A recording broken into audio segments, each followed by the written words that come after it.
Салют, друзья! Рад, что мы начинаем наконец наше занятие. Перед каждым уроком вам необходимо будет разминаться. Немного, но пальцы, кисти, локти, плечи хотя бы должны быть готовы. Поэтому несколько упражнений, которые вы запомните и будете повторять каждый раз. Пальчики можно чуть-чуть помассировать. Я сейчас очень быстро это делаю, потому что я, в принципе, размят, а вы прям так, чтобы вам было приятно, делаете каждый раз. Размяли каждый пальчик, так потянулись, сделали какие-то такие веера в одну, в другую сторону. Кисти. Давайте в комплексе. И сразу координацию проверим. Допустим, правая, я сейчас зеркально показываю, кисть вращается вперед, левая вращается назад. Попробовали сделать.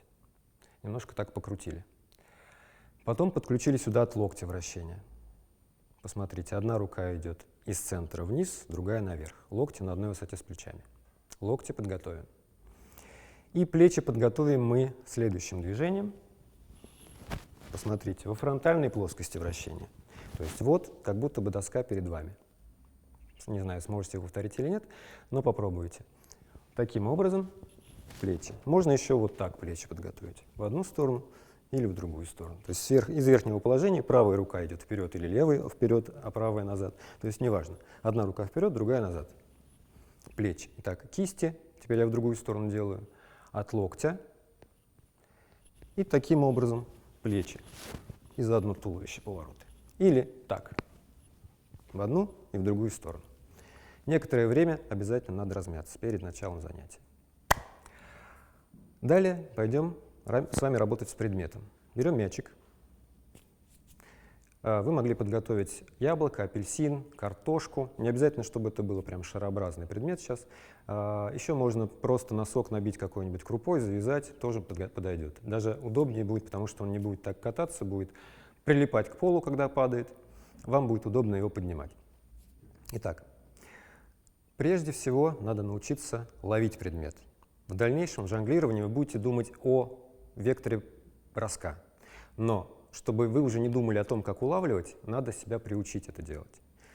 Предмет падает вниз. Гравитация. Поэтому, чтобы он не отскакивал от руки, когда вы будете ловить, вы также будете двигаться вниз. То есть вверх мы бросаем, вниз мы ловим. Обращаю внимание, ловим не на центр ладони, а на пальцы. Пальцы такой мягкой корзиночкой складываются. Таким вот образом. Кидаем наверх одной рукой, другой ловим вниз. Кидаем наверх, другой рукой ловим вниз. Чтобы правильно научиться ловить и исключить захват пальцами, потому что вы, конечно, можете крепко сжать руку, и мяч у вас не упадет. Но при правильном улавливании не обязательно цеплять предмет. Например, я могу поймать предмет тыльной стороной ладони. Здесь у меня пальцы в эту сторону не гнутся. Я правильно двигаю руку вниз, поэтому предмет не отскакивает от руки. Упражнение, которое вам поможет. Колечко, знак ОК или стаканчик. На этот стаканчик кладем сверху мячик. Вторая рука то же самое делает.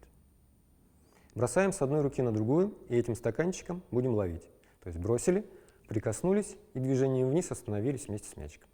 Бросили, вниз останавливаемся. И так какое-то время поделать. Каждое упражнение, которое я показываю, вы должны будете повторять больше по времени, чем делаю я. Я лишь даю вам пример. Естественно, чтобы немножко погрузиться в упражнение, вы должны потратить 2-3 минуты на него. Имейте это в виду, пожалуйста. Итак, мы бросаем с руки на руку. Если получается ловить большим колечком, постепенно это колечко уменьшаем до полностью сомкнутого кулака. Движения те же самые. Мяч не отскакивает. Идем дальше. Еще упражнение на правильное улавливание. Выпрямляем руку в локте, сверху кладем мяч. Поворотом руки добиваемся баланса мячика на ней. То есть, видите, да? Вот если я так поверну, мяч скатывается. Добиваемся баланса.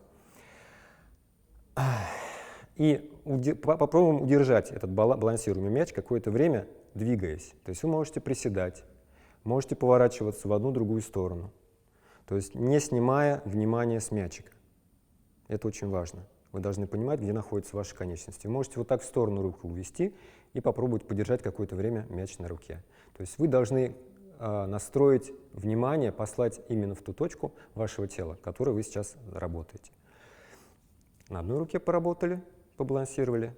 То же самое сделали с другой рукой. Еще можно сесть и лечь на пол. Показывать сейчас не буду, не очень удобно в записи. Следующее упражнение. Опять же, напоминаю, что каждое упражнение вы будете повторять какое-то время, 2-3 минуты, не меньше. Теперь локоть согнут, отставлен в сторону. Мяч лежит сверху на полке.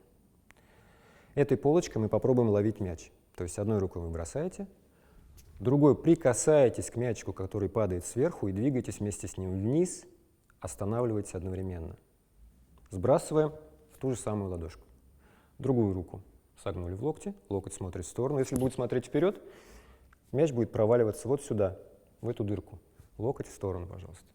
И раз, и два, и раз, и два. Посмотрите, я поднял руку наверх, прикоснулся к мячику, и потом вместе с мячиком остановился. Это важно.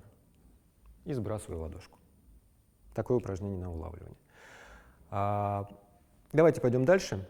Потом в других упражнениях и в уроках мы еще будем возвращаться с вами к улавливанию обязательно. А теперь броски. Броски бывают разные. Из руки в руку, например, самый простой бросок по прямой линии, горизонтальный бросочек.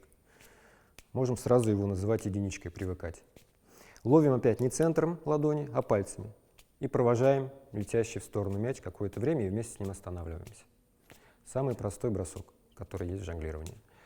Покидали впереди, привыкли, что на мяч в это время смотреть не обязательно. Вы знаете, где у вас находятся ладони, вы можете поаплодировать, попадая ладонь в ладонь. Таким же образом с мячиком происходит. Вы попадаете мячиком в другую ладонь. Кроме бросков перед собой, простых, есть еще более сложные броски. Бросаем также прямым образом под ногой, под одноименной ногой. Посмотрите, получается бросок правой рукой под правой ногой, левой рукой под левой ногой. То есть бросок получается снаружи. Давайте пока такой бросок сделаем. Конечно, можно делать и изнутри броски таким образом, но мы сейчас будем делать снаружи. Два броска, посмотрите, мы делаем простых и один сложный. Сложный лучше сделать в начале. Раз, два, три. Раз, два, три. Раз, два, три. Усложняем. Следующий бросок у вас будет такой же по прямой линии, но за спиной. Вот здесь. Этот сложный бросок мы делаем на счет раз. Раз, два, три перед лицом.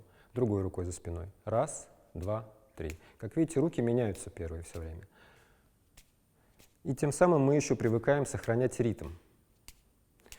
Ритм вальса получается. И раз, два, три, раз, два, три, раз, два, три.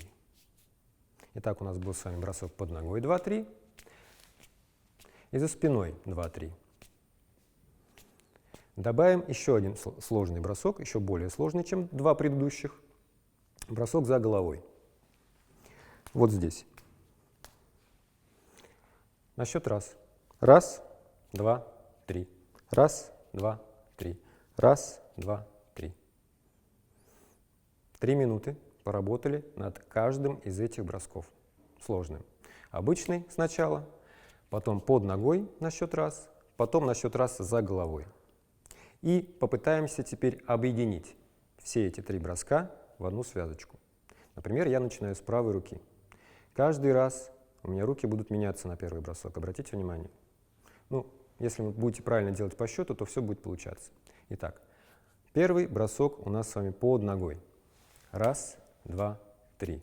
Второй бросок за спиной. Посмотрите, рука поменялась. Раз, два, три.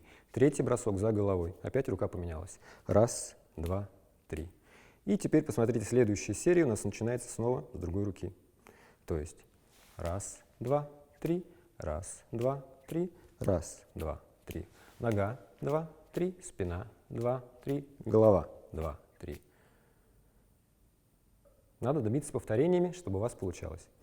Получалось как минимум 4 круга. То есть по 2 круга с каждой руки у вас должно получиться.